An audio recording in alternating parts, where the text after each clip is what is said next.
Hey everybody, what's up? Old School NYC Gamer back once again here with another video, and thanks to Jason C. Slaughter, if I pronounced that correctly, sir. That's correct. If I talked about this, and I don't know if I have yet, there's a certain problem I'm having with the Sega CD, and of course, that's part of it over there. The other part is over there, but I'll talk about that in a minute. Basically, I got this from Cubergatic 1, and once again, man, thank you so much. And no, it is not your fault, it's not broken, it's just a certain problem that we're going to be talking about right now. Now, for a lot of you who want to know what I'm talking about here, people, it's this specific little piece of garbage right here, if I could point at it. This little resistor, believe it or not, is an actual fuse. Now, 8 times out of 10 for a lot of people who have been reading this up on the internet about their Sega CD not working, it's because of this little sucker right here. But thanks to Jason and his soldering skills, as you see right there, and a couple of things here that he's going to be using for them for this fix-up is a inline fuse holder you get from Radio Shack, and let's see, 3 10-amp 250 volt fuses. And even I've never seen these before, because usually when I was a kid these are all glass, so this is all ooh la la to me. Yeah. But anyway, Jason, so how do we go about this? Really, it's pretty easy. Once you get the system open and apart, all we have to do is just use our soldering iron to loosen these things up here. What I'll probably do, here is use a little bit of this desoldering braid. Let's see. We'll just get the the tip of our soldering iron a little bit there.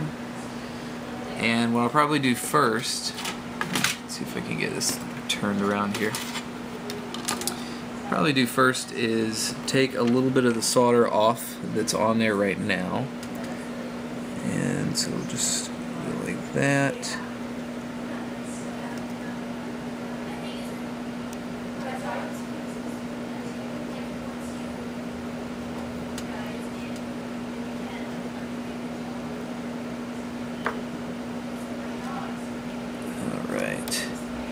So it just sort of thins it out just a little bit, and then probably take something like this and so with just a little bit of pressure on there, you can go ahead and So it's almost like a pair of tweezers that you're using, but this is specifically for this kind of work that you're doing. Yeah. There might be a little bit on the bottom here. So, let's see.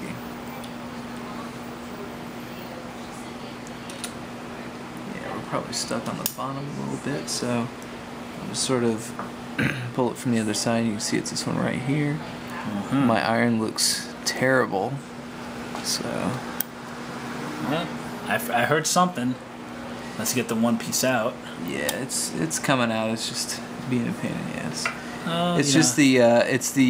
the camera is what it is. It's what always happens. Well, think of you turn the camera on and none of this stuff works anymore. Well, think of this specific fuse as the wisdom tooth of the Sega CD Model 2. Because no matter how much you try, you can't pull that puppy out. Yeah, it's slowly coming out, but all right, buddy.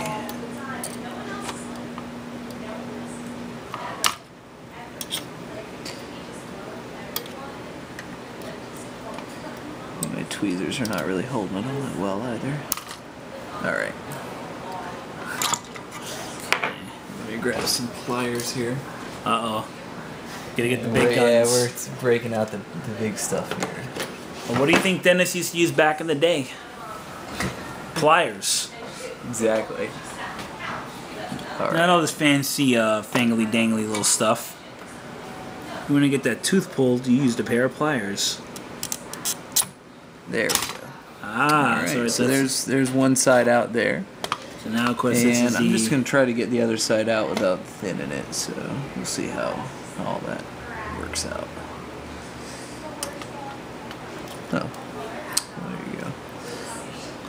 Of course, one little trace in there, or one little piece of it.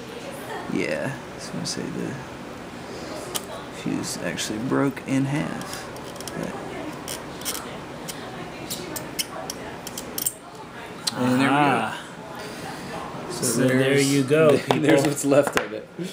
Yeah, so yeah, people, this is going to be, have a hammer taken to it in a little bit. That's going to be for an outtake. But yeah, so we're going to cut over in a second here to show the process of what's going on here. We'll be right back. Alrighty, everybody, so we are back, and we finally got that blasted piece of garbage fuse out, and this will get smashed later. So Jason has the, what we have here is the fuse holder. This will focus. Yeah, there we go.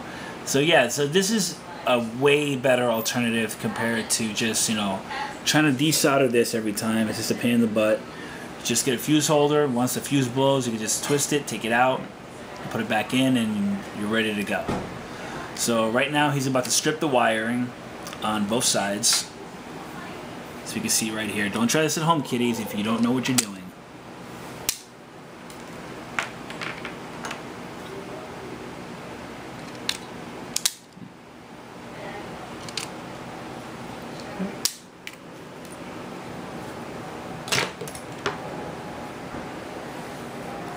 Okay, so that has to be a specific length, or not necessarily?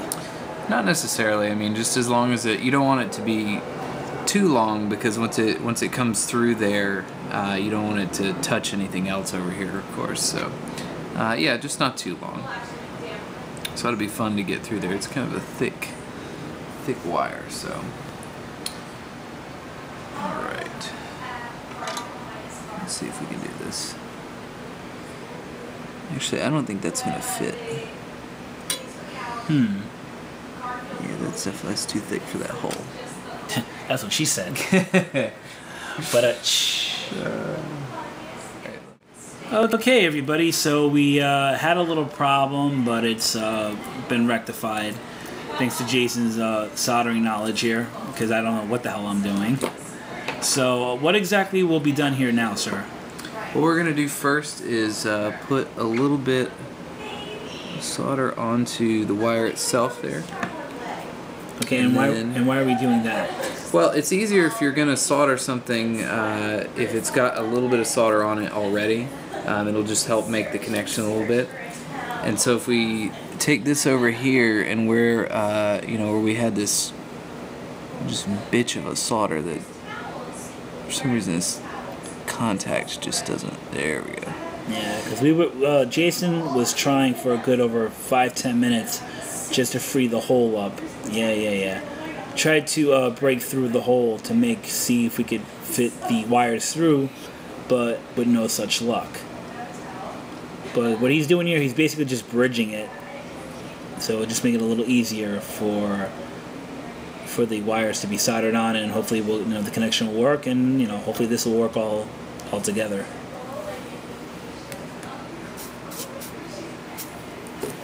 Alright. The first wire here.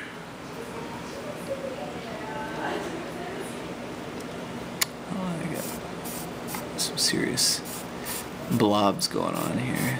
Yeah, we don't want blobs. There we go. Alright. So as you see here, people, it should stay nice and firm there. There we go. Okay, just give it a second, and that should be good. Of course, I wouldn't necessarily tug the entire thing, people. But yeah, we're gonna cut here, let Jason finish up here, and we're gonna put this sucker together, and we're gonna test it, and hopefully it works. So we'll be right back. Okay, it's a moment of truth, everybody. We actually did have a couple of snags here and there, but I think we do have it fixed. And thanks to Jason once again, big time for doing me this favor, because I have no soldering skills whatsoever, people. Okay, so you see here, everything is plugged in. We have Flink for Sega CD, so just gonna pop that in. Now, of course, when I turn this on, I always have the light, but to know if it was on, the access light would have to go too. So turn it on right here, people. Wait for the light. There we go. It's powering up. You can't necessarily see that it's spinning, but if you look right there, people, there is a Sega CD logo. So push the start button. And you can see it's doing its thing right now. It's doing the little accessing.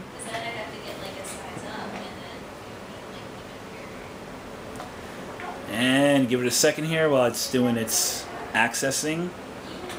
As it's still going. Yada, yada, yada. And people wonder why we still use cartridge-based games these days.